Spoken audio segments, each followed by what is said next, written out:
Hey guys, it's NCS Fan 001 here, welcoming you to another one of those weekly trophy list updates. Today's date is Monday, August 24th, 2020, so this will have covered the week of the 17th through the 23rd, I believe. So I will say, this was really not a very productive week, especially in terms of the numbers of trophies, although I did make some progress on another game that I will talk about in a minute. And it's partially due to a bit of motivation killing due to things outside, really, of my control. The first was that I wanted to be working on the Platinum for Planet of the Apes The Last Frontier, the North American version, but unfortunately the copy I got from Gamefly didn't work, so they got to send me a replacement, and that was unfortunate because I was definitely going to finish at least one of the 3 or 4 playthroughs that game requires, which is a little bit ridiculous given that you only make usually minor different choices and you can't skip the huge amounts of time where nothing's going on. So it just really gets boring by the end of it. I mean, it's an absurdly easy platinum because it's basically Telltale but without having to move around and just dialogue options. But it's just, it takes time, like I said, and it gets kind of boring at times. And I like Planet of the Apes as well, which is part of the reason I played in the first place. The other game I wanted to start working on was Battlefield 3, but I will talk about it a little bit more later in the video, but it's mostly technical issues that are preventing me from getting started on it. So for now, let's go ahead and talk about the 2 games I did make progress in. One of them I did not earn any trophies, but since I am scrolling up to it, Destiny 2. So for many of you, as many of you guys know, things are going to be interesting when we get to November because 2 planets from, well, no, I think it's 4 planets actually, plus the Leviathan raid are going away. Mars and Mercury are going away, Titan's going away, the Leviathan raid's going away, and I think Io's also going away, given that it also has one of the Black Pyramid ships on it, but I could be wrong on that one, so don't quote me on that one. So I don't know how the trophy list is going to change from that, because things are going to have to change. I mean, do you even still level up anymore in this game? Because I remember back when the game came out, you leveled up and you got to, level 20. Is that even a thing anymore? Because I think now it's just power levels or light levels or whatever you want to call it. The subclasses probably doesn't change. But is there even still a story in this game? Is there even still a story mode? I haven't started the game over in a very, very long time, since it came out. But it makes me wonder, is there even still, a story in the game? I know that this trophy's changed a number of times because the Crucible has that whole quest that you had to do, Shaxx Call to Arms, is gone now. Flashpoint on any of these 4 planets, so I guess that'll have to change because Titan and possibly Io will no longer be available, though the trophy, of course, would still be obtainable as long as you have a Flashpoint that pops up on Earth or Nessus. Heroic Public Event, that's not going to change, that's always been really easy. I'm actually surprised that's not a more common trophy because that I feel was the very first trophy I got in this game back in the day. Nightfall Strike, I assume that means Nightfall the Ordeal or just the Nightfall playlist, so I assume that that's probably not going to change. This is pretty self-explanatory, 15 exotic weapons and armor from the Red War series because there's also one for Forsaken from the DLC. Challenges, that's another one. What do you classify as challenges? Because there used to be, specific things called challenges, but now it's just, bounties and stuff, so I don't know how that's changed. Then, of course, you got these 2 Leviathan raid trophies, so these are for completing the raid and completing it on Prestige. These have gone through a couple of changes over the years, so those 2 trophies are going to be unobtainable, so they're going to have to change them entirely. They're going to have to pull I feel like they're just going to have to pull a Rainbow Six Siege on this whole trophy list and change up the entire base game list. To make it almost completely different at times. And then this one, I think you can still get it just by encountering Xur anywhere in the solar system since Trials is not always available. So I think that's actually really easy now. I did it back when it was harder. But the actual progress I made was in Forsaken. Now, you have the Triumph points, that's not going to change. This one's not going to change. This one's not going to change because they're all still completely doable. This is basically story-related and unmissable. You're going to get it, no problem. I assume this isn't going to change. I assume that Gambit's still going to be there. I assume that you're still going to be able to fight Forsaken Nightfall bosses during certain Nightfalls. That's another story-type trophy. I assume the Last Wish raid is still going to be there. I don't think that's changing. I really would highly doubt it is. But for the Triumph Seal, I am working on the Destinations Triumph Seal, and currently I am only 3 items away from being done. 3 items. You guys might remember I had like 8 left at this time last week, but I'm down to 3, including finishing the collections badge for Curse of Osiris Warmind. I actually got the last of what I needed. I got the last Ikelos weapon, I got all the other random stuff, and the Ikelos weapon was crazy because I actually got it on stream, and I freaked out and probably angered all my neighbors, even though it wasn't super late at night, so hopefully it didn't piss people off too much, but it was an exciting moment because I got the Ikelos shotgun. It was the first Ikelos weapon I got this past week, the only Ikelos weapon I got this past week because it was the only thing I needed. Now, it took like probably close to 10 full escalation protocols to get it. Probably gave me the most trouble out of the 3 that you get from escalation protocol. But hey, it's done, you know, never have to bother with that again. So I'm completely done with Curse of Osiris Warmind, which means I shouldn't have to worry about anything getting locked out when the planets go away, because that entire collections badge, I assume, will become unobtainable at that point, unless they add in like a new way for you to obtain previous collections badges, like stuff from Mars and Mercury. Like if they maybe allow you to buy old, you know, gear and such, maybe then it would be doable. I don't know what they're gonna do. I have to wonder how much they're gonna change up, because this is a pretty drastic change compared to anything else this game has done. Like actually you're taking away content that people paid for, because the base game's free now, but the Curse of Osiris, Warmind, and well, actually, I don't know if Curse of Osiris and Warmind are paid anymore. I can't remember how I even got them in the first place, because I bought a special edition of Destiny 2, so I assume it maybe came with those. But Forsaken, you obviously pay for, but nothing from it's going away, so it's fine. Again, as far as I know, nothing from it's going away. I really don't think anything is. But all I have left at this point in time is the Secret Victories emblem, which is very, very RNG based in the Dreaming City. But there is a guaranteed way to do it by completing all 6 Ascendant challenges, so you can only complete one of them a week. So I've got 4 more to go, so starting this coming Tuesday, I'll probably play it on like Wednesday or something. Just got to do that, and that will get me for 4 more weeks, and that will get me the emblem. Then once I get the emblem, I still have 2 other weapons I have to get that are just random drops within the city. I'll continue doing the 2 like weekly quests where you have to complete the quest of the week as well as 8 daily bounties. So that shouldn't be a problem at all. I'm sure that by the end of 4 weeks of doing that for 4 weeks, I will certainly have both of those weapons by then. I can also trade small gifts of mint next time I find them, now that I actually know what they're used for. I never knew what they were used for until someone commented on stream what they were used for. I never had any clue. But yeah, that's it for Destiny 2. We're very close to getting that Triumph Seal done. Now, of course, after that, I still got to complete the Last Wish raid, but I'm not too terribly worried about that. But I need to learn how it actually works, because I don't know anything about that one compared to the first raid, because I had at least a good idea of what to do for Leviathan going in.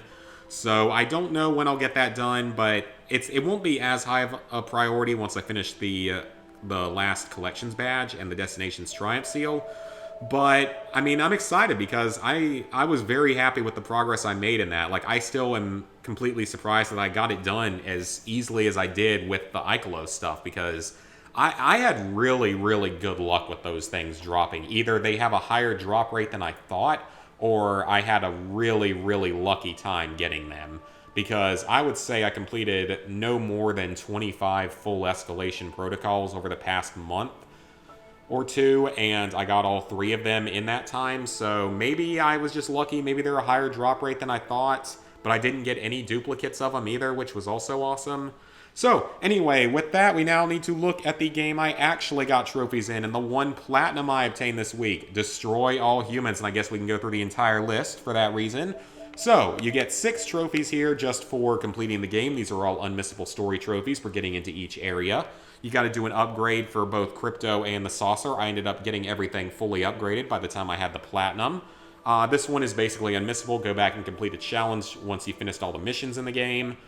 This one just changed Crypto's skin. Nothing to worry about there. Revisit a mission in the Holopox deck. This is almost guaranteed to be required in order to complete all the optional mission objectives.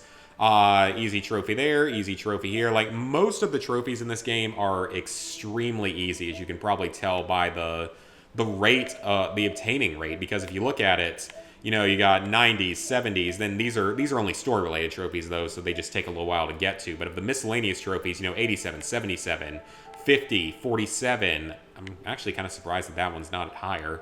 47, which people probably just don't know about it. 29, you know, 52. Most of these have fairly high completion rates. And, I mean, once again, most of them are very easy or even story-related and required in some degree. So, really, none of these require much of an explanation as they're all really quite easy to do. Now we get to some of the miscellaneous trophies that are, you know, invasion site specific as well as the longer trophies. So this one is done in Santa Modesta. I did it on stream. It's very easy, just hop through the giant donut in Santa Modesta, nothing to worry about there. This is the trophy that I got my platinum trophy on. You just have to chuck a human into the water in Santa Modesta. Abduct a cow with a saucer. I thought I did that one this past week. I guess not. That one's just, you know, you have to actually abduct a cow. A lot of people don't actually probably think about doing that instantly, because it's not like in the next game where you can actually straight up abduct humans for gene blends.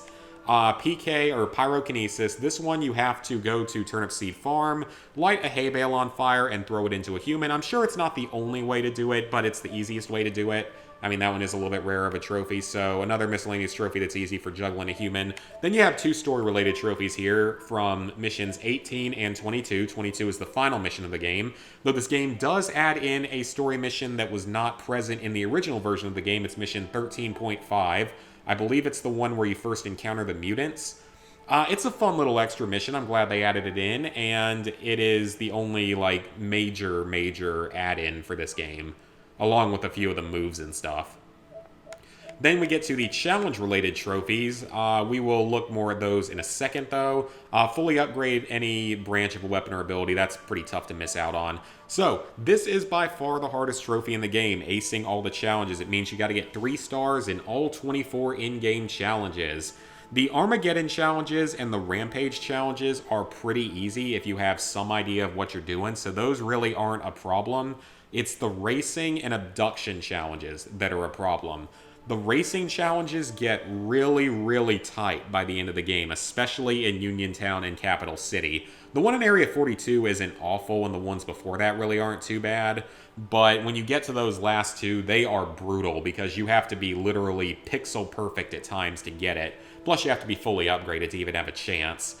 But those were a lot more difficult than I expected at some points. It's more the abduction challenges, though, because the abduction challenges are just kind of dumb because of how absurd some of their requirements can be, like, and just having to stay alive during them. And some of it comes down to luck of the right things spawning for you at the right times, because that is a part of it, is you have to have certain types of enemies spawn in certain ways in order to complete usually the optional objective of it that gets you more DNA and makes the progress go faster. So that whole trophy was kind of annoying at times. It's what ups the difficulty of this game a little bit to being the hardest game in the franchise, at least to get all the trophies in. Because, I mean, Big Willie Unleashed never had a trophy list, obviously, and Path of the Furon only had an achievement list, but the achievement list was actually pretty easy. I 100%ed it on the 360 many years ago.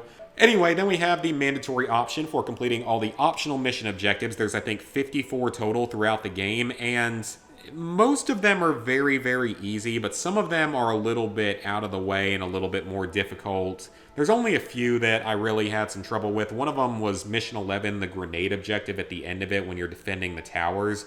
That one gave me a lot more trouble than I thought it would.